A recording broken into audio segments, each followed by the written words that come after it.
Biyayaan ang mga magsasaka sa lungsod ng iriga ng mga binhi ng palay at mais, pili at mga abono ng paninim ng lokal na pamahalaan ng lungsod ng iriga.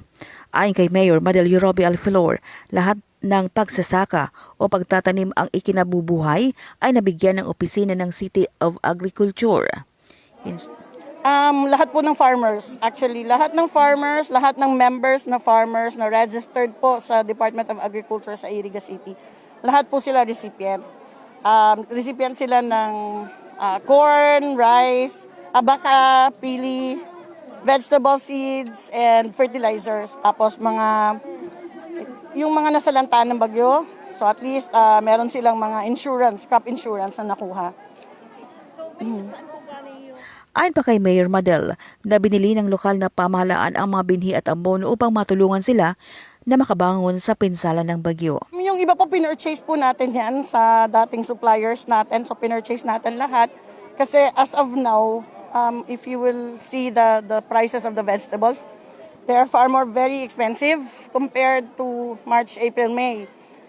And dahil po yan sa typhoon, so it's high time to make an appeal to all the farmers na magtanim po ng gulay. Kasi in 25 days, meron na kitang petchay. In 3 months time, meron na tayo mga vegetables.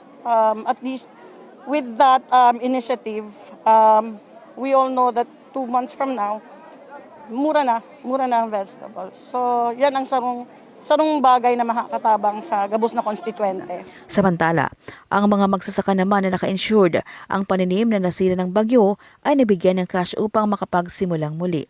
Halos gabos man po ni mga farmers, naka-insured man po ang crops ninda. So pinaprocess lang yan. So ngunyan, 54 so recipient. Tapos itong iba, this last week of November naman po makaka-receive. And then by December, makaka-receive din halos lahat. So halos lahat na mga farmers, in-encourage na namin sila na mag-insured ng crops nila. Kasi pag mga typhoon season, they really need that kung paano sila magsimula. At least meron silang something to start with. May mga susunod pa umanong pamimigay ng mga binhi sa mga susunod na buwan. Opo, meron pa po. Naghihintay lang tayo ng advice from the national government and also may initiative from the Department of Agriculture sa Iriga. So i-combine namin and then probably ma-distribute. We really have to. Kaipuhan na mag-distribute po talaga sa gabos ng mga farmers right now. Samantala, inamin naman ng alkalde na malaking pinsala ang dala ng 3 sunod-sunod na bagyo sa agrikultura at infrastruktura na sa ngayon ay kanilang tinututukan. Opo, more or less, all in all, mga 226 million, somewhere there, 220 million, including na po ang agriculture and infra. Nagpasalamat naman ang alkalde sa mga tumulong gaya nila Secretary Anyo, ASEC Jonathan Malaya ng DILG, Vice President Leni Robredo at iba pang nagpaabot ng tulong sa lungsod. Actually from Secretary Anyo, through USEC Malaya, and DSWD region, syempre from national yan, and kay VP Leni, we are very thankful, grabe po ang tabang man niya, and si Senator Laila de Lima, then Senator Kiko Pangilinan. Nanawagan pa ang alkalde na kung maaari ay isantabi na muna ang politika dahil malayo pa ang eleksyon.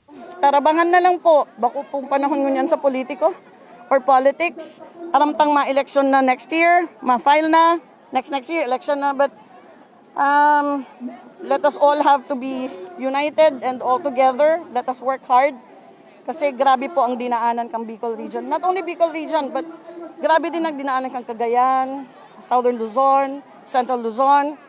Gabos po na naapektuhan kang typhoon. Grabe po ang dinadaanan tang krisis ngunyan.